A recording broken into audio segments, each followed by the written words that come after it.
कितनी अलौकिक खोज जैन दर्शन ने सृष्टि में से की कि तुम्हारा आमदनी कम हो गई है तो कर्जदार नहीं बनाया। हर दर्शनकार ने अपनी शक्ति की पूर्ति करने के लिए भगवान से कर्ज लिया। भगवान उसकी संकट को दूर करने आए। भगवान ने कृपा दृष्टि की। पर जैन दर्शन ने एक ऐसी खोज की कि जब तुम्हारी आमदनी कम पड़ जाए तो एक ऐसा आशीर्वाद, ऐसी भक्ति दी कि तुम्हें कमाने की शक्ति बढ़ जाए। अंतर समझना, जब तुम्हारी आमदनी कम पड़ जाए तो दूसरे से ऋण ले लेना। ये ठीक है कि जब तुम्हारी कमाने की शक्ति कम पड़ जाए तो कमाने की शक्ति बढ़ जाए। दोनों में से क्या ठीक है? कमाने की शक्ति बढ़ जाए। ऋण लेने में तो ब्याज है, कर्जदार हैं, हम उनके ऋणी हो गए। और हमारी कमाने की शक्ति बढ़ जाए तो वो ऋण नहीं है। ये जैन दर्शन का सबसे बड़ा भक्ति का स्रोत था कि जैन दर्शन भक्ति के माध्यम से भगवान से कुछ नहीं लेता, उस भक्ति के माध्यम से अपनी शक्ति को बढ़ाता है। कल दीपक का उदाहरण दिया था। दूसरा दीपक दूसरे दीपक को कुछ देता नहीं है, उसकी शक्ति को ही जागृत कर देता है। ये अलौकिक भक्तिवाद जैन दर्शन का है। कल प्रथम सूत्र श्लोक में अपन ने वो शक्तियां प्रकट की हैं, वो आलम्बन भूत भगवान का लिया है। भगवान ने हमें आलम्बन नहीं दिया, भगवान का आलम्बन हमने लिया है। और कैसे लिया? भगवान के चरणों को पकड़ा नहीं है। देखो इसमें, देखो पहले सूत्र के अंदर भगवान के चरणों का आलम्बन नहीं लिया।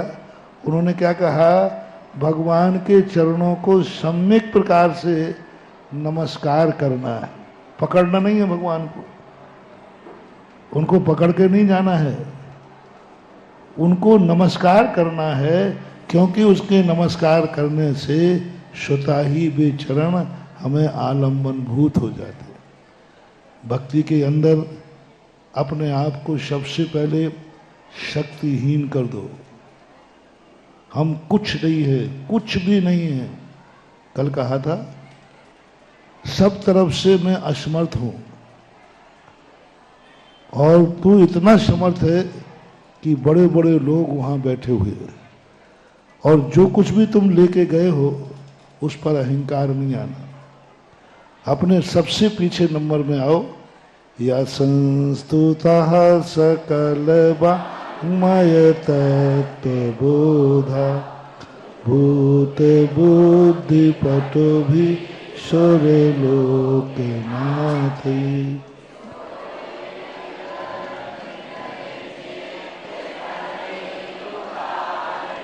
स्तोषे के लाय पीतम प्रथमं जिमीन।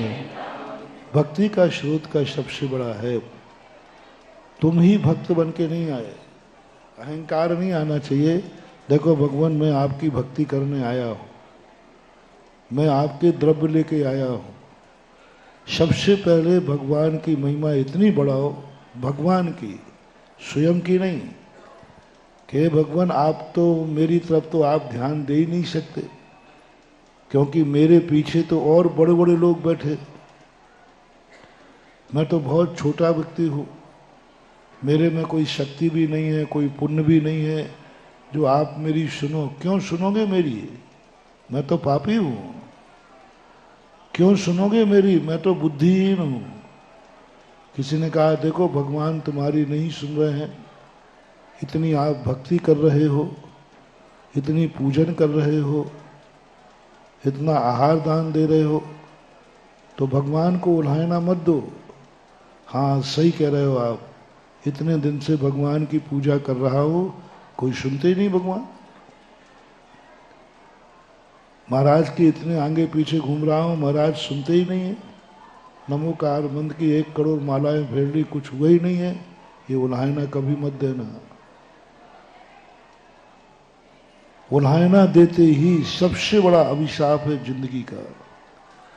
अपने से बड़ों को कभी भी उल्हायना देने का अर्थ है तुमने अपनी जिंदगी को अभिशप्त कर लिया। अब तुम कुछ भी करोगे सिद्धि होने वाली नहीं। अब देखो कैसी स्तुति करना भी सीखो। क्यों सुनेंगे मेरी? देखो तुम्हारी बात नहीं सुन रहे ना भगवान, इतने दिन पूजा करते हो गए, क्यों सुनूंगा? पापी हूं ना, क्यों सुनूंगा? बुद्धिहीन हूं ना, क्यों सुनूंगा? मेरे में कुछ है ही नहीं, क्यों सुनेंगे भगवान? जन्म जन्म का मैं पापी हूं, बुद्धिहीन हूं, असमर्थ हूं, जितनी निंदा कर सको उतनी करो। अब ऐसे पापी की कौन सुनेगा? और मैं उनमें पापी एक हूं, क्योंकि देखो मेरे पहले से कौन इसे यह संस्तुता सकल वांगमय तत्वबोधा। कौन कर रहा है स्तुति? देखो तो सही, जो संस्तुत हैं। कौन? भगवान। मैं क्या स्तुति करूंगा? मैंने तो कुछ किया ही नहीं। भगवान तो किससे स्तुति प्राप्त हैं? किन किन से हैं? सकल वांगमय तत्वबोधा। संपूर्ण जिनवाणी को पढ़कर, सकल यानी संपूर्ण, वांगमय यानी जिनवाणी, तत्वबोधा उस संपूर्ण जिनवाणी को पढ़कर जिन्होंने तत्व प्राप्त किया है। उद्भूत बुद्धि, ऐसी परिमार्जित बुद्धि, ऐसी परिमार्जित बुद्धि है जो तत्व के ज्ञाता हैं, पूरे जिनवाणी के ज्ञाता हैं। ऐसे महापुरुषों के द्वारा पटु भी संपूर्ण वांग्मय पढ़ करके जिनकी बुद्धि उद्भूत हुई है, ऐसी चतुर्बुद्धि के द्वारा सुरलोकनाथ ही, सुरलोकनाथ यानी स्वधर्मेंद्र। स्वधर्मेंद्र पूरे द्वादशांग का ज्ञाता होता है और उसकी बुद्धि उस द्वादशांग में से अच्छे अच्छे शब्द भावना पूर्वक ला रहा है। इंद्र कभी छायक सम्यक दृष्टि, कभी बनावटी पूजा नहीं करता, कभी छल कपट से पूजा नहीं करता, कभी ऊपर ऊपर से पूजा नहीं करता, क्योंकि वो सम्यक दृष्टि है। सम्यक दृष्टि की विशेषता, कोई भी क्रिया धार्मिक की करेगा तो धर्म क्रिया में छल कपट नहीं। संसार की क्रियाओं में छल कपट करेगा, संसार के कार्य में झूठ आदि सब बोलेगा, लेकिन जैसे ही परमार्थ का कार्य आएगा, सम्यक दृष्टि की विशेषता है वह कभी झूठ नहीं बोलता, वह कभी मायाचारी नहीं करेगा, वह कभी ऊपर ऊपर से पूजा नहीं करेगा। मोटिवेशन, आप अपनी अंतर परीक्षण करें। क्या आप पूजा मन में कुछ, वचन में कुछ, क्रिया में कुछ कर रहे हो? कहने में कर रहे हो? भय में कर रहे हो? लोभ में कर रहे हो? आपका क्या परिणाम है? आप महाराज के प्रवचन सुन रहे हो, भक्ति कर रहे हो, क्या लोभ है आपको? कितनी शक्ति छुपा रहे हो आप? शक्ति, सम्यक दृष्टि कभी शक्ति नहीं छुपाएगा, करेगा नहीं। वो ये नहीं कहेगा मेरी शक्ति नहीं है, वो ये कहेगा मेरे भाव नहीं है। लो फॉर एग्जाम्पल, एक व्यक्ति, दो व्यक्ति करोड़पति हैं, दोनों से दान की बात किसी ने कही तो सम्यक दृष्टि समर्थ है, वो कहता देखो भाई मेरे भाव नहीं हो रहे। अब इसने शक्ति तो मेरी है, शक्ति छुपाई नहीं है, लेकिन मेरे भाव नहीं। दूसरा कहता है, जो दूसरा करोड़पति है वो दमोई का ही है, वो कहता साहब हाथ देखना, शक्ति नहीं है, महंगाई का जमाना है, आजकल व्यापार धंधा ठीक नहीं चल रहा है, गया काम से, मिथ्या दृष्टि। अब बुरे दिन चालू हो गए। कभी भी गुरु के सामने, शास्त्र के सामने शक्ति छुपाने का भाव नहीं है। जम सक कई तम की रही, जम चण सक कई चा सद्धर्म। कभी भी नहीं, भूल करके भी नहीं। सामायिक में मन नहीं लग रहा है, मन नहीं लग रहा है, मेरी शक्ति नहीं है, मेरी कमर दुख रही है, मुझे हो रहा, बहाना मत बनाओ। मंदिर जाने का बहाना मत बनाओ, स्वाध्याय करने का, नहीं मेरे लिए स्वाध्याय हो ही नहीं रहा है। सीधा कहो मेरा स्वाध्याय में मन, और खत्म बात। पढ़ तो सकते हो, पढ़ सकता हूं, मन नहीं हो रहा है। दान देता हूं, मैं अकेला मंदिर बना सकता हूं, लेकिन भाव नहीं हो रहे। सेठ सुदर्शन ने जब अपने पिता की दीक्षा पर यही बात, गुरुदेव मेरी मुनि बनने की इच्छा है और मेरे में शक्ति भी है, लेकिन इस समय मेरे भाव नहीं हो रहे। तो ये कला आप सीखें। यदि आपको सम्यक दर्शन है, सच्ची भक्ति है, तो पहला नियम ले लेना, हम मंदिर में धर्म के कार्य में शक्ति छुपाएंगे नहीं। उपवास करने की शक्ति है, कर सकता हूं, लेकिन भाव नहीं हो रहा है। शिखर जी की वंदना करने का भाव है कि नहीं है, लेकिन भाव, बस ये कह के टाल दो। यानी आपने ये तो व्यक्त कर दिया शक्ति तो है, लेकिन भाव नहीं बन पा रहे। इसलिए सबसे पहले अपने आप को, कौन है देखो कैसा सौधर्मेंद्र है, शक्ति नहीं छुपाता कभी। सारे तत्वों के ज्ञाता से होकर के ऐसा चतुर सुरनाथ सौधर्मेंद्र भगवान की भक्ति करता है, तांडव नृत्य करता है, बार बार जाकर के अपनी शक्ति को प्रकट करता है, जितना ज्ञान है उसको सब प्रकट करता है। ऐसे महान व्यक्तियों के द्वारा जिनकी स्तुति की जा रही हो, ऐसा व्यक्ति हमारी क्यों सुनेगा? क्यों सुनेगा? हमारे बात तो ना तो तत्व का ज्ञान है, ना जिनवानी का ज्ञान है, और बेईमान और हूं, बदमाश और हूं। जब अटक जाती तो आ जाता हूं, और सटक जाती तो सटक जाता हूं।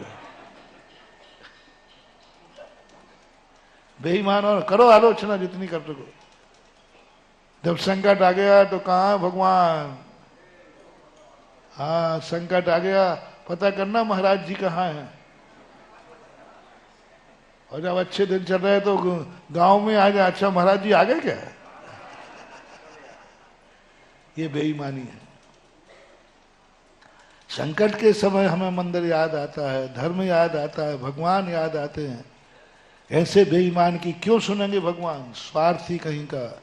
करो आलोचना, मैं स्वार्थी हूं, मैं छली कपटी हूं, मैं मायावी हूं, मेरे अंदर सर्व दुर्गुण हैं।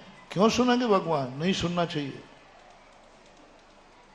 उल्टा बोलो, यदि सुन लेते हैं तो भगवान की गलती है, क्योंकि मुझ जैसे पापी की सुनाई हो जाए। पूज्य रविशरण महाराज पद्म पुराण में क्या गजब की भक्ति। अंजना बहुत दुखी है, और दुखी होते समय उसने महाराज से ये नहीं पूछा कि ये दुख कब दूर होगा, उसने ये पूछा कि मुझे दुख क्यों आया।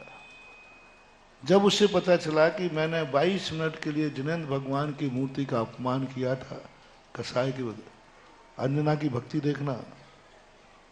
बसंती, बहुत अच्छा हुआ किसी ने मेरी सहायता नहीं की, बहुत अच्छा हुआ मेरी सासू केतुमती ने लाते मार के निकाल दिया, बहुत अच्छा हुआ मेरे ऊपर अपवाद आया, बहुत अच्छा हुआ माँ बाप ने भी पीहर में शरण नहीं दी, बहुत अच्छा हुआ आज मुझे कोई, मुझ पापिन को यही सजा मिलना चाहिए। बसंती बार बार कहती थी उनकी सखी बसंत माला कि देखो अपन इतनी भक्ति कर रहा है, कोई सुन ही नहीं रहा है, कोई देवता ही नहीं आ रहा है, इतनी भक्ति कर रहा है 24 घंटे। तो अंजना कहती है बहुत अच्छा हुआ भगवान नहीं सुन रहे हैं, मुझ पापिन की बात की सुनवाई होना ही नहीं चाहिए, यही सबसे बड़ी सजा है।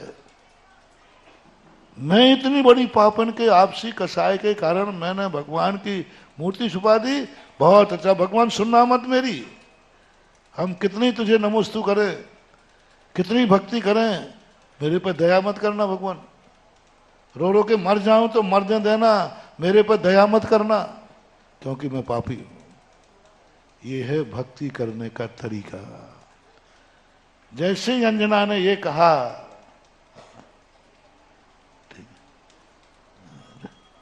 जैसे ही अंजना ने ये कहा कि मुझे भगवान दया नहीं करना, मेरे लिए कोई कृपा मत करना, मुझे इन कर्मों की सजा भोगने दो, भोगने दो।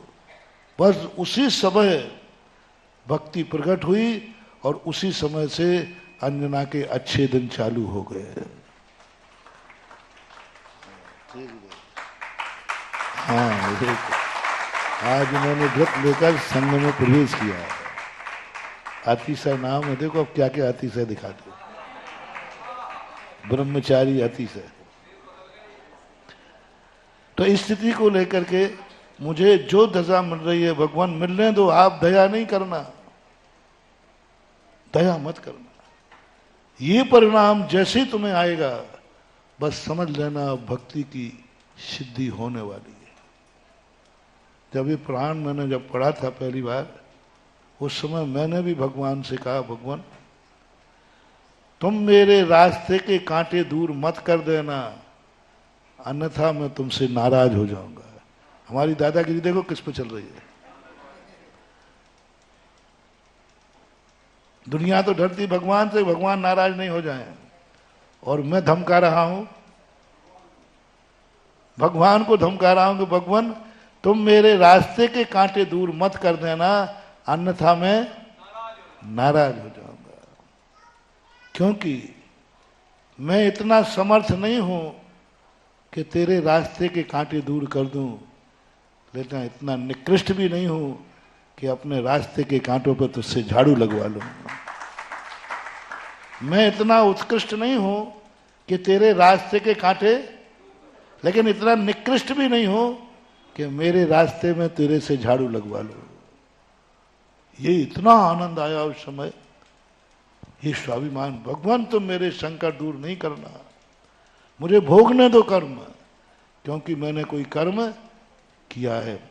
ऐसा परिणाम पूज्यवर मानतुंग आचार्य महाराज दूसरे श्लोक में, किसका नाम अपनी नहीं कह रहे, भगवान देखो मैं भक्ति करने आया हूं, किन परिस्थितियों में आया हूं, कितना आया हूं, ये सब अपना बखान नहीं करना, अपनी प्रशंसा नहीं करना। बोले मैं क्या कर रहा हूं, आपके तो सुरनाथ भी करते हैं। स्त्रोत कैसे करते हैं, स्त्रोत जगत त्रितय, एक स्त्रोतों से नहीं,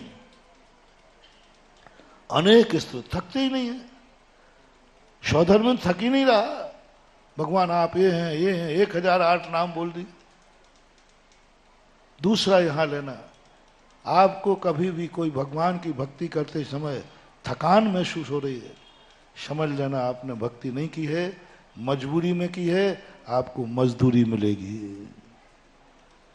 भक्ति करने के बाद और बढ़ना चाहिए राग, मजबूरी में बंद करना पड़े, क्योंकि अब समय हो गया, बंद करने का भाव नहीं आया, बस बहुत हो गया। फॉर एग्जाम्पल, कभी आपने माला फेरी, माला फेरते समय मेरू याद आ जाए, समझ लेना ये माला नहीं है, ये मजबूरी की माला। मेरू कब आएगा, अभी है।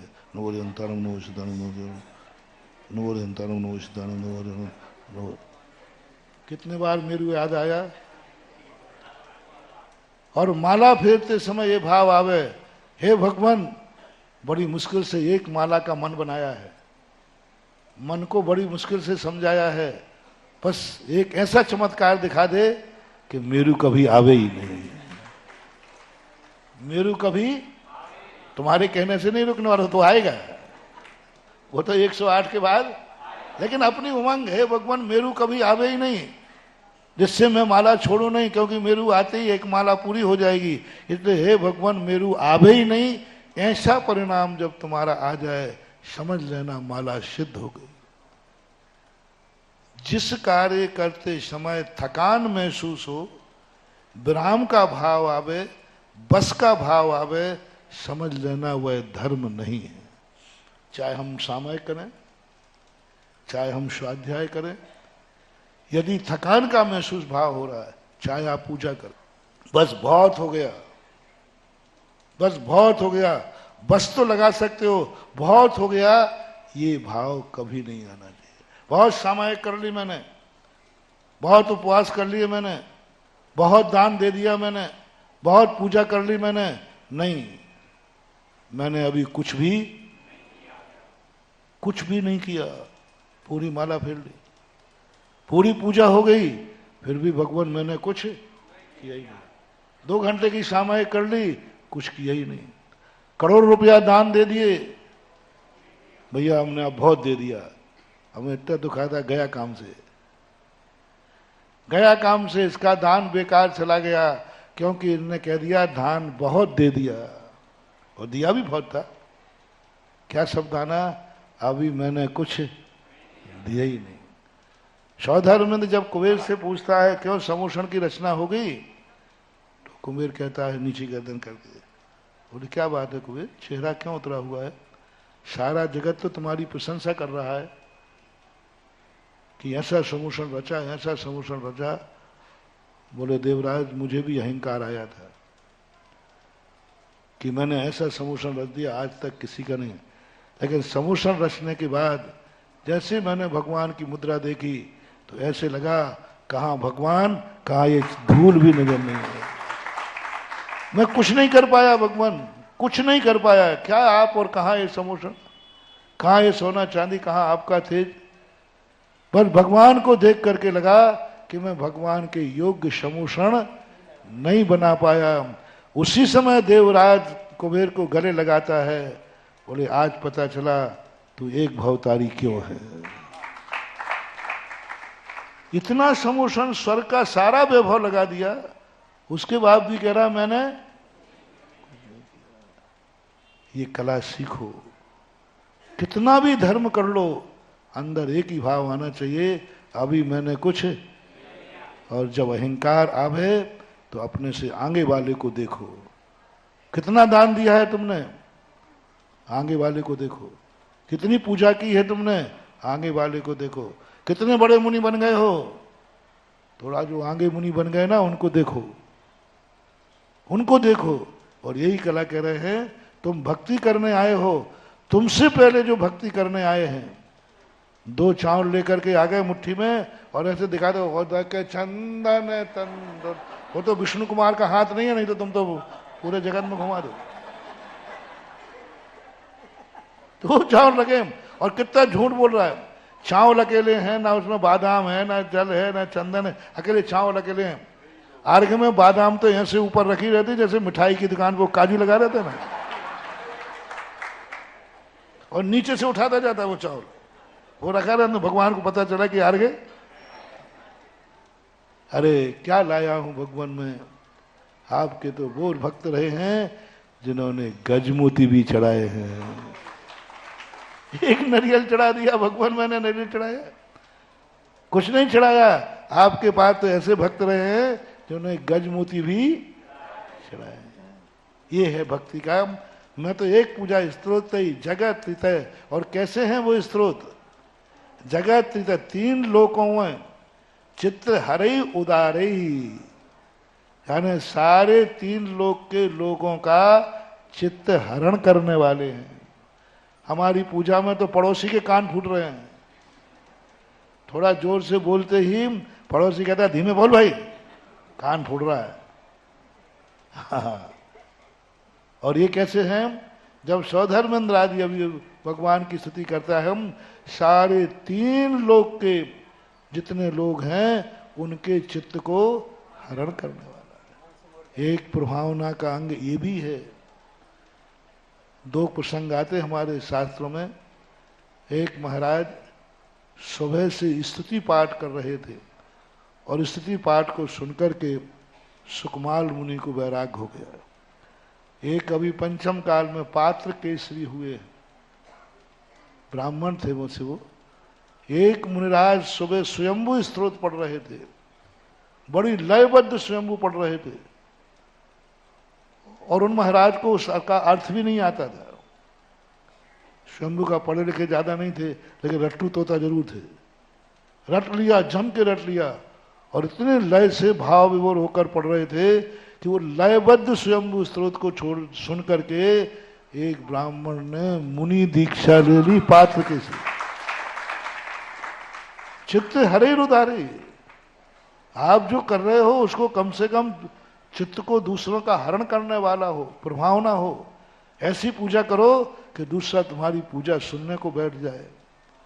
ऐसी माला फेरो कि तुम्हारी माला देखकर उसको भी माला फेरने का भाव हो जाए। ऐसा दान दो कि कंजूस को भी तुम्हें देखकर, ऐसा स्वाध्याय करो कि मूर्ख को भी पढ़ने का भाव आ जाए। ऐसे मुनि बनो कि महान रागी से रागी को भी वैराग भाव आ जाए। ऐसे शास्त्र में आया भूदेव भवदेव मुनि मुद्रा को देखकर इतना रागी था कि उसके राग की महिमा बड़ी विचित्र थी। पर जैसे ही मुनि मुद्रा देखी उसको ऐसा वैराग हुआ, तुरंत मुनि दीक्षा लेकर के 3 दिन को अपनी पत्नी को नहीं छोड़ा पीहर जाने के लिए। रक्षाबंधन में साथ में गया, इतना जोरू का गुलाम था, इतना चाहता 3 दिन के लिए। जब लौट रहा था रास्ते में वीतरागी मुनिराज देखे, ध्यानस्थ थे, और देख करके नमोस्तु करने का भाव हुआ। वीतराग मुद्रा को देखकर महाराज का ध्यान भंग हुआ, आशीर्वाद जो भी मिला देखकर ऐसा देखा कि देखते ही देखते केशलंच करना चालू कर दिए। किसको देखकर? कितना रागी। तो उसके साले साहब का रथ में बैठे थे, तो वो कहते देखो ये तो क्या कर रहे। तो पत्नी कहती ये क्या मुनि बनेंगे, खाक इनके मुनि बने। वहां देखा तो कृष्णवंशी चालू हो गए। साले ने देखा जब जीजा जी दीक्षा ले सकते हैं तो बाजू में साले साहब भी कृष्णवंश करने लगे। जब दोनों को दीक्षा लेके देखा तो वो पत्नी जो थी बेचारी बहन, वो कह रही मैं अकेली क्या करूंगा, तो उसने दीक्षा लेना चालू कर दिया और तीनों की एक क्षण में दीक्षा हो गई। हरई रुदारी। धर्म की क्रिया, कोई भी क्रिया तुमने की है, क्या तुम्हारी क्रिया से कोई प्रभावित हुआ है? आपका सम्यक दर्शन अधूरा है। यदि आपने कोई भी धर्म की क्रिया की, बहुत अच्छी की, निर्दोष की, मुनि बने, ब्रह्मचारी बने, क्षुल्लक बने, एलक बने, आरिका बने, बहुत बड़े मंदिर बनाए, बहुत पूजाएं की, सब तुम्हारा काम पूरा अंतिम कल था, क्या आपकी क्रिया को देखकर कोई प्रभावित हुआ है? आपने रात्रि भोजन छोड़ा, आपने व्यसन छोड़े, आपने गुटखा छोड़ा, जो कुछ भी है आप सब ईमानदारी से छोड़े, कोई दोष नहीं लगा रहे, मन वचन काय से छोड़ा, तो भी आपका नियम अभी विकलांग है। क्या आपके नियम को देख करके कोई प्रभावित हुआ है? आपने जिंदगी में कभी रात्रि भोजन नहीं किया, क्या आपके भोजन को देखकर किसी ने त्याग किया तो ये कहे मैंने इनको देखकर त्याग किया? आप अभिषेक करते हो, पूजन करते हो, जिंदगी भर करते हो, क्या आपके अभिषेक पूजन को देखकर किसी ने नियम लिया? किसी ने पूछा भाई आप अभिषेक कहते, बोले इनका अभिषेक देख करके मेरा मन हुआ, आप मुनि बन गए, क्या हुआ इससे? क्या आपकी मुनि मुद्रा को देख करके किसी व्यक्ति को मुनि बनने का भाव आया? आजकल ऐसे मुनि राज हैं जो मुनि बनने वाला आया हो और वो घर और चला जाएगा, हाँ उल्टा और हो जाए। और मैं क्या कह रहा हूं, ऐसी मुद्रा हो जिस मुद्रा को देख करके, तुम्हारी चर्या क्रिया को देखकर ग्रस्त रागी को भी मुनि बनने का भाव आ जाए, ऐसा परिणाम आना देख करके आ जाए कि नहीं। ऐसी हर व्यक्ति को ये सबसे बड़ा मोटिवेशन है कि आपका जो भी क्रिया है, क्या कोई आपसे प्रभावित हो रहा है? जितनी कथाएं देखो, सब कथाओं का एक ही है, जिन जिन ने कुछ किया है उसके बाद वो मंत्र, वो दिन, वो व्रत अमर हो गया, ये सिद्धि का कारण है। मैना सुंदरी के सिद्ध चक्र मंडल से कोण दूर नहीं हुए हैं। उस सिद्ध चक्र मंडल विधान उसके करने के बाद जगत में कितनी प्रसिद्धि हुई, आज तक हो रहा है। उस जो विधान की प्रसिद्धि जो हुई, मैना सुंदरी के विधान को देख करके आज सबके भाव होते। क्या तुमने कोई एक व्रत किया है ऐसा जिस व्रत को देख करके दूसरे के भाव हुए हों? यदि हुआ है तो आपका व्रत पूर्ण हुआ। इसलिए उद्यापन का महत्व बहुत है।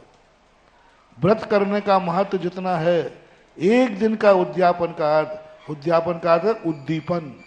अपने व्रत को ऐसा उजागर करो कोई दूसरा। सही उद्यापन क्या है? तुमने जो व्रत लिया है उस व्रत की पूर्णता पर कोई दूसरा व्यक्ति कहे आपके व्रतों को देखकर मेरे व्रत लेने का भाव आ गया, ये है उद्यापन। उद्यापन उद्दीपन से बना है। तुम मुनि बनने के पहले कोई तुम्हारी मुनि मुद्रा को देखकर भाव हुआ कि महाराज आपको देखकर मेरा मुनि बनने का भाव हुआ, हो गया मुनि व्रत। हरे रुदारही इस प्रकार के। और जब इस प्रकार का भाव देख करके भगवान मैं तो बहुत निकृष्ट हूं, मेरे से पूजा भक्ति भाव होती नहीं है, लेकिन जब मैंने आपके सौधर्मेंद्र को भक्ति करते देखा और ऐसे बढ़िया स्त्रोतों से देखा तो मेरा मन ललच गया खरबूजे को देखकर। वैसे मेरा मन नहीं था, मैं तो नास्तिक हूं, मेरा भक्ति करने का मन नहीं था, मेरा मुनि बनने का मन नहीं था, लेकिन महाराज जैसे ही आपको देखा कैसे भाव हो गए मुनि बनने का। भूदेव भावदेव से पूछा कैसे भाव हो गए, क्या कुछ धर्म के संबंध जानते? बोले कुछ नहीं जानता हूं, बस आपकी मुनि मुद्रा देखकर भाव हो गया। ऐसे ही भक्त कहता भगवान मैं क्या जानूं आपकी भक्ति करना, मैं क्या जानूं कि आप भगवान हैं, मैं क्या जानूं क्या करना चाहिए। बस मैंने तो देखा कई लोग आप दुकान पर माल खरीदने के लिए जाते हो, भीड़ देखकर खरीद लेते हो। अरे इतने लोग मूर्ख थोड़ी है। ऐसे जैसे ही सौधर्मेंद्र ने अनेक स्त्रोतों को पढ़ करके उन्होंने हमें हरण कर लिया। स्तोष्य किलाह मपितम प्रथमम जनेन्द्रम, हे प्रथम जनेन्द्र स्तोष्य स्तुति करने के लिए किम किल अहम अपि ही, मैं भी स्तुति करने को तैयार। किसको देखकर? हाँ, अभी अपनी महिमा मत गाना। इन बड़े बड़े सौधर्मेंद्रों को, बड़े बड़े लोगों को स्तुति करते देखकर मेरा मन भी आपकी स्तुति करने का है। मोटिवेशन, जब भी कोई कार्य करो सबसे पहले रुको, यह कार्य तुम्हारे से पहले किसने किया है। कोई भी कार्य, आपको गृहस्थी का भी कार्य बता रहा हो, अपना भी कार्य बता रहा हूं। मुनि धर्म में सबसे पहले ये देखो जो तुम करने जा रहे हो इसके पहले यह कार्य किसने किया है, उसका पूरा बायोडेटा तैयार करो। कौन था, कहाँ था, कैसा था, क्यों किया और उसका इस समय हाल क्या है। इस करे बिना जो चल देते हैं आगे वे नियम से खतरे में पड़ते हैं। पाप करो तो पाप इसके पहले किसने किया, उसका क्या हश्र हुआ, कौन था, आज कहाँ है। धर्म करो तो पूछो इसके पहले किसने किया, कौन था, कहाँ है, कैसा है। ये पारी से दूसरे सूत्र से ये एनर्जी प्राप्त करना, दूसरे श्लोक से यह एनर्जी प्राप्त करना कि तुम्हारे पास जो कुछ भी है इसके पहले वह किसके पास था। तुम मंदिर आए हो, इसके पहले कौन गया था, उसका क्या हाल है। इसलिए स्वाध्याय करते समय पूज्यवर समंत्र भद्र महाराज ने प्रथमानुयोग पहले रखा। बोले क्या चाहते हो, धर्म करना चाहता हो, मोक्ष जाना चाहता हो, आत्मा का हित करना चाहता हो। पूज्यवर समंत भद्र महाराज कहते रुको, क्या तुम्हारे पहले किसी ने आत्मा का हित किया है? तुम्हारे पहले किसी ने आत्मा का हित किया है? क्या तुम्हारे पहले कोई मुनि बना है? क्या तुम्हारे पहले कोई मोक्ष गया है? रुको, पहले ये पता करो। प्रथमानुयोग कुछ नहीं महानुभाव, जो धर्मात्मा करना चाहता है वो आगे वाले ने किया है, कैसे किया, क्या हुआ। इसलिए स्वाध्याय बंधुओं से मेरा कहना है सबसे बड़ा ग्रंथ है, कलशारोहण है, द्रव्यान योग। वो कलश है, पक्का है, लेकिन उस मंदिर की नींव क्या है? प्रथमान योग। कल महाराज जी ने एक प्रश्न किया था ना स्वाध्याय के ऊपर, वाचना प्रक्षणा अनुप्र आमना कौन मुख है। तो आमना जैसे जैसे बढ़ता है, कलश है, पीछे से चलो, वाचना प्रक्षणा आमना धर्मानुप्रेक्षा धर्म उपदेश। तो ये सब पीछे से चलो, अंत में न्यू क्या है? मैं उपदेश कहां से दे रहा हूं? बाँच कर। मैं चिंतन कहाँ से कर रहा हूँ, मैं अनुप्रेक्षा कहाँ से कर रहा हूँ, मैं जिज्ञा, तो ये सब की न्यू मिलता है बाँचना। बड़ा नहीं है, बड़ा तो आगे का है। ऐसे ये द्रव्यान योग कलश है, तो प्रथमान योग उस मंदिर की नींव है। जो आजकल के लोग क्यों भटक गए, प्रथमान योग को कथा कहानी कहते हैं। आज के द्रव्यान योग पढ़ने वाले क्या कहते हैं प्रथमान योग को, ये तो कथा कहानी है चंपक की। वो चंपक पत्रिका चलती थी पहले, चंपक नंदन, हाँ नंदन, तो वो कहानी है चाचा चौधरी वाली, ये बोलते हैं लोग। और आज पूज्यवर क्या कह रहे हैं महाराज, बोधि समाधि निवारण। तो पहले कौन गया, प्रथमानुग पढ़ो सब। सम्यक दृष्टि कैसे हुए, सम्यक ज्ञानी कैसे हुए, चारित्री कैसे हुए, जिससे कह सको मैं जा रहा हूं, इसके पहले वो चल चुके हैं, देख लो उनका क्या हश्र हुआ है। यही स्तोत्र से कला है मपितम प्रथमम जिनेन्द्रम। आप प्रथम जिनेन्द्र का अर्थ यहाँ दो लोगों से पंडित लोग कहते हैं, ये आदिनाथ भगवान की स्तुति है। मैं इसको 24 तीर्थंकरों के संबंध में मेरा चिंतन हुआ, युगम युगादौ पहले श्लोक में। तो युग के आदि में कौन हुए, ऋषभदेव, सीधा अर्थ है। और अब तो स्पष्ट हो गया प्रथम जिनेन्द्रम, प्रथम जिनेन्द्र कौन है, तो सबने कह दिया आदिनाथ भगवान का स्त्रोत है। नहीं, अब मेरा चिंतन देखना,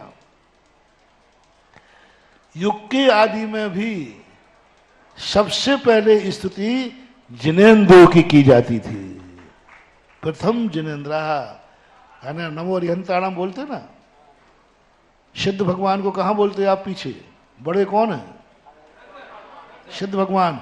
लेकिन पहले किसको नमस्कार, तो भक्तांबर कार्य कह रहे हैं युग के आदि में भी प्रथम जिनेन्द्र की स्तुति की जाती थी। यानी सबसे पहले दुनिया में कौन वंदनीय है, जिनेन्द्र। कब से वंदनीय है, युग के आदि में। अब ये 24 तीर्थंकरों पे चले गए ये दोनों श्लोक।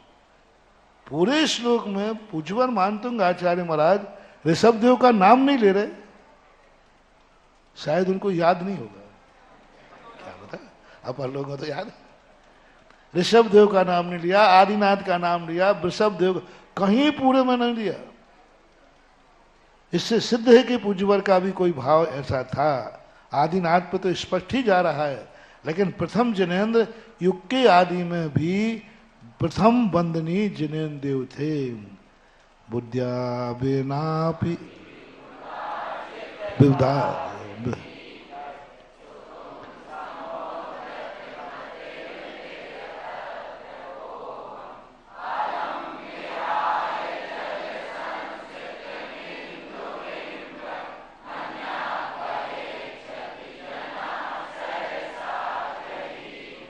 बुद्ध्या बिनापि विबुधार्चित विबुधार्चित पादपीठ स्तोतुम समुद्यत समुद्यत मतिर विगतत्र पोहम, बीच में डैश लगा है, विगतत्र पोहम बालम विहाय जल संसित मिंदु बिंब मन्यः कैक्षति जनः सहसा गृहीतुं बुद्ध्या विनापि विबुधा अर्चित पादपीठ स्तोतुं समुद्यत मत विगतत्र पोहम् बालम।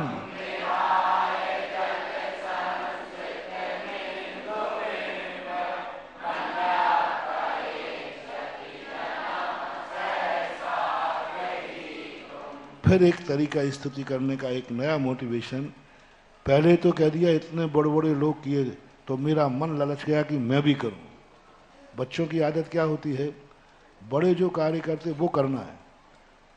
बड़ा लड्डू खा रहा है तो छोटा कहता वो ही दो। छोटों का सबसे बड़ी कमजोरी मानना है, बड़ों की बात, बड़े जो कर रहे हैं वो मैं करूंगा, बड़े जो खा रहे हैं मैं खाऊंगा। बड़े जहां जा रहे हैं मैं भी जाऊंगा। लेकिन माँ क्या कहती है, देख छोटा जो है तू, नहीं बड़ा लड्डू खाऊंगा, तो वो मेहनत भी तो करता है, वो मैं छोटा हूं। मेहनत की बात आई तो छोटे हैं, और खाने की बात आई तो बड़े। ये कॉम्पिटिशन सब में चलता है। जब मान सम्मान की बात आएगी तो हम भी कोई कम थोड़ी है। ले चलो, घर में हिस्सा बांट की बात आएगी तो छोटा भाई कर, मैं भी तो भाई हूं। अरे भाई वो बड़ा भाई है, तेरे बाप बराबर। नहीं नहीं मैं कोई है। तो जब ये बात आती है तो छोटों की सबसे बड़ी कमी होती है कि बड़ों की बराबरी करते हैं, करने का मन करते हैं। लेकिन जो अच्छे लोग होते हैं वे बड़ों की बराबरी का काम तो करते हैं, लेकिन अपनी औकात पहचानते हैं। मन तो उनका ललचेगा, मन तो आएगा, भगवान को देखकर भगवान बनने का भाव तो आएगा, लेकिन वो अपनी औकात पहचानते हैं। और औकात में क्या कह रहे हैं, बुद्धिया बिना भी। इतने बड़े बड़े लोग स्तुति कर रहे हैं, लेकिन मैं तो बुद्धि से हीन हूं, मेरे पास बुद्धि है ही नहीं, हम कुछ नहीं जानते, हमें कोई ज्ञान नहीं है। और आप कैसे हैं भगवान, विबुध अर्चित, विबुध यानी देवता, अर्चित यानी पूजित, पाद पीठ। पाद पीठ के संबंध में बहुत सारे भ्रमित हैं। पाद पीठ का अर्थ लेते हैं भगवान के पैर की रखने वाली चौकी। ये घटित ही नहीं होता, देवों के द्वारा पूजित है पाद पीठ। अब पाद पीठ जैनागम में कहीं नहीं लिखा, दिगंबर श्वेतांबर में तो आता है, दिगंबरों में कभी नहीं आता कि भगवान अपना एक पैर जिस पर रखते हैं, वो राजा लोग बैठते हैं ना नीचे पैर लटका करके, तो नीचे जो चौकी लगी रहती है उसको पाद पीठ बोलते हैं। ये रूढ़ अर्थ है, ये रूढ़ अर्थ है पाद पीठ का अर्थ। दिगंबरों में घटित ही नहीं हुआ कभी, भगवान पाद पीठ पे बैठते, पैर रखते ही नहीं है। और वो भी रखते कब हैं, जब वो विहार करते हैं तो 225 कमलों की रचना होती है, तो वो तो चलते समय उसको पाद पीठ नहीं कहा। अब पाद पीठ कौन है, जो मैंने चिंतन किया, पाद बोलते हैं नीचे के हिस्से को, नीचे का हिस्सा, और पीठ बोलते हैं ऊपर के हिस्से को। हे भगवान आपके पैर जो हैं पाद पीठ देवताओं के द्वारा पूजा की गई है। पाद पीठ है ना नीचे का हिस्सा ये, और ऊपर इसका। अपन महाराज खड़े होंगे तो क्या पूछेंगे, ऊपर के हिस्से को पाद नहीं बोलते, पाद बोलते हैं नीचे के हिस्से को, तलवे को पाद बोलते हैं। और पाद की पीठ क्या है, ऊपर का हिस्सा। तो ये यहाँ पर अर्थ लेते हैं, तो दिगंबर धर्म से कोई बाधा नहीं जाएगी। हे भगवान आपके पैरों की पीठ यानी ऊपर का हिस्सा देवताओं के द्वारा विदाजित पूजित किया गया है, अन्यथा कोई भी सिद्ध नहीं कर पाओगे कि पैर रखने वाली पार्टी, तीर्थंकर ने कभी पैर रखा ही नहीं। समूषण में बैठते तुरंत पड़ोसी लगा के बैठते हैं, विहार करते हैं खड़गासन मुद्रा पर पैर रखते हुए जाते हैं, पाद पीठ का क्या अर्थ निकालोगे।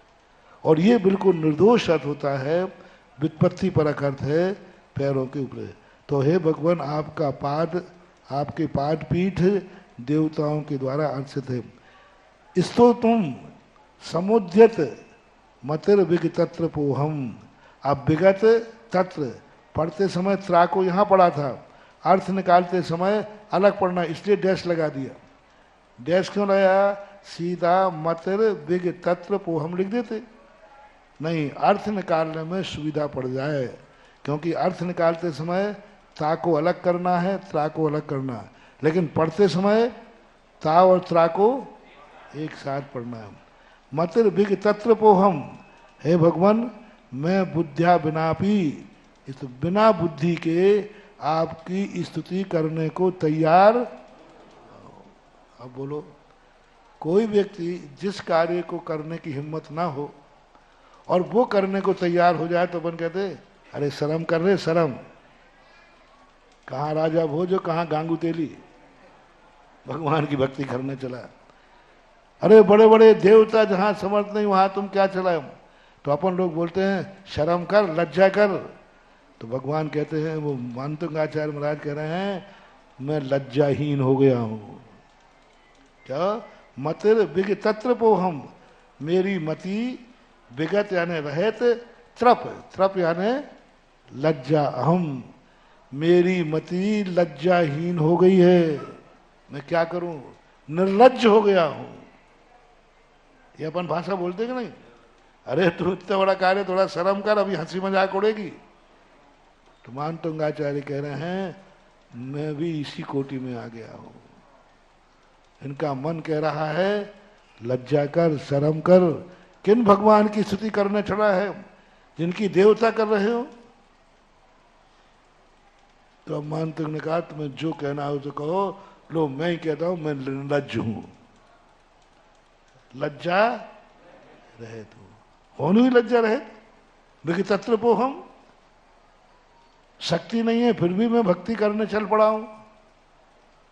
गजमोती जहां चढ़ते हो वहां मैं चावल लेके चल पड़ा हूं। है लज्जा की बात कि नहीं? बहुत बड़ी लज्जा की बात। भक्ति करना सीखना।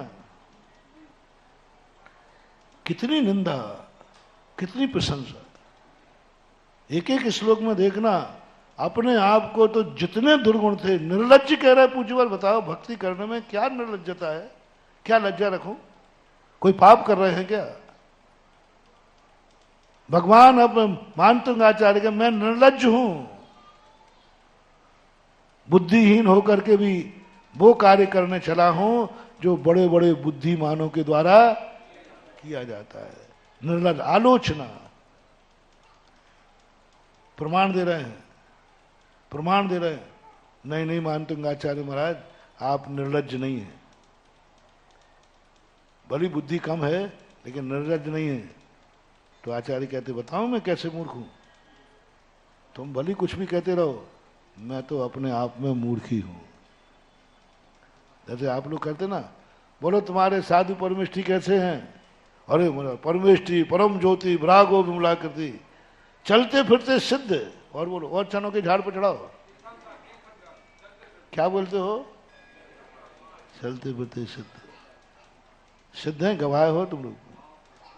थोड़ा अकेले में देखना, सुबह आकर के महाराज के मुख से ही सुनना महाराज कौन है।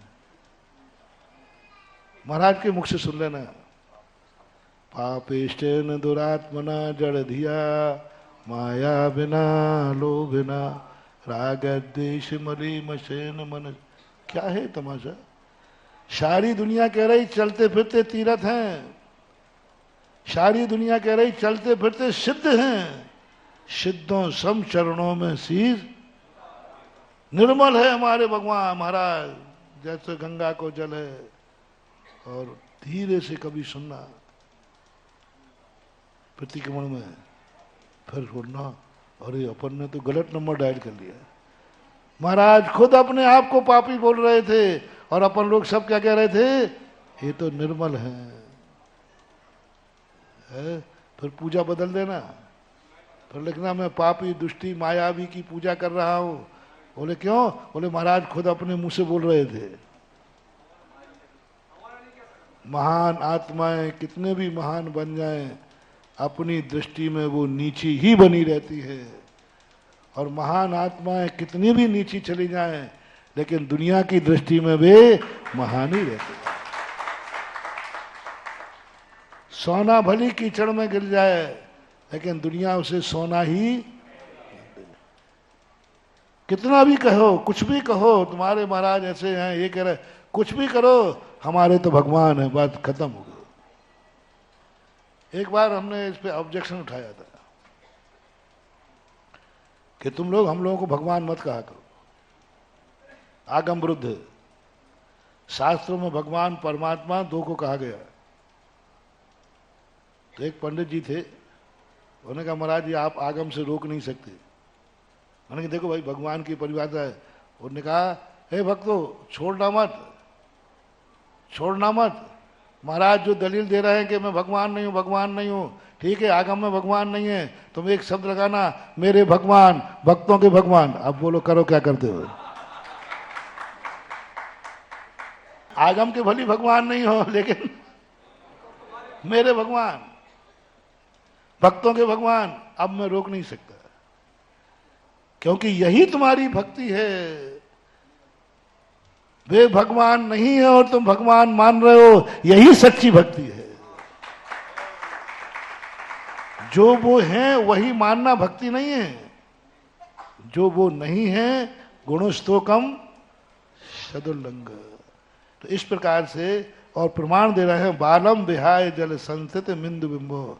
देखो, बालक विहाय, बालक को छोड़ करके, जलम स्थित इंदु बिंबो, कौन व्यक्ति है बालक को छोड़ करके जो चंद्रमा को कठौती में पानी में बिंब पड़ करके सही का चंद्रमा मान लेता है। क्या हुआ उसमें? माँ ने कहा, माँ मुझे चंद्रमा चाहिए।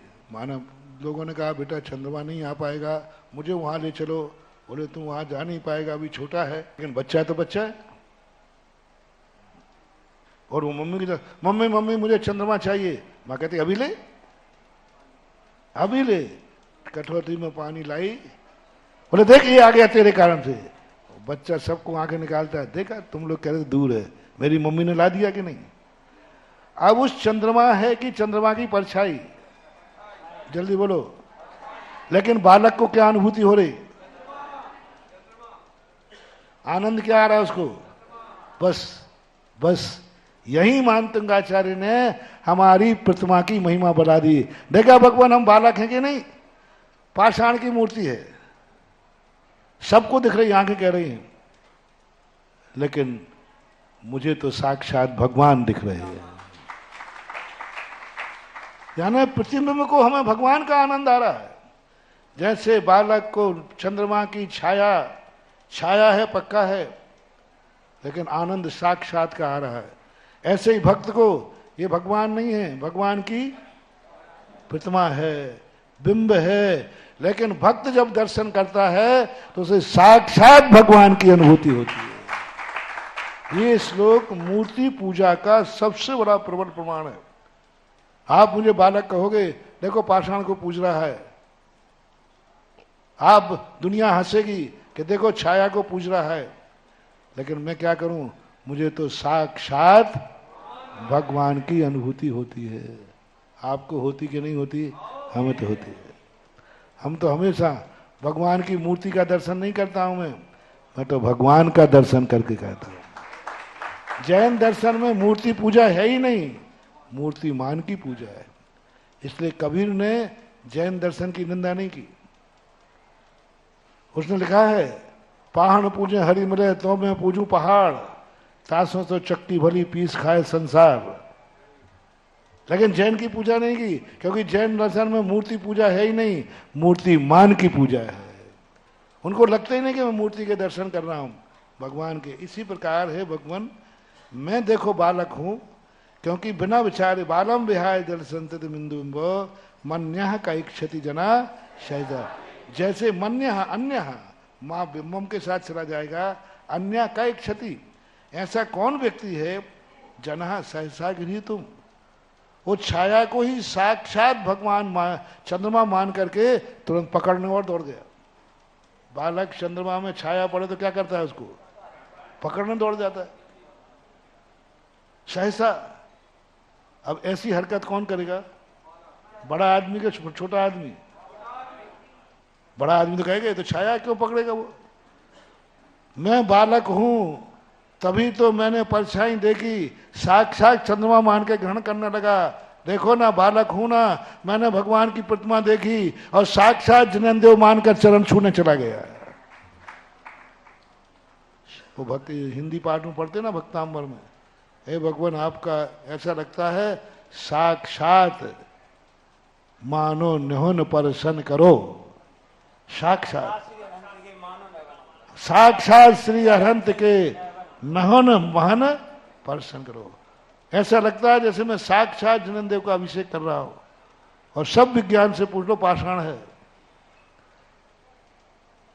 जैसे मैं भगवान को देख, मूर्ति को देखकर साक्षात भगवान मानकर अभिषेक करने चला गया, ये हरकत कौन कर सकता है? बालक ही करेगा। इसलिए महाराज ने अपने आप को परम पूजनीय भावलिंगी संत भगवान के सामने अपने आप को क्या सिद्ध कर दिया? बालक सिद्ध कर दिया।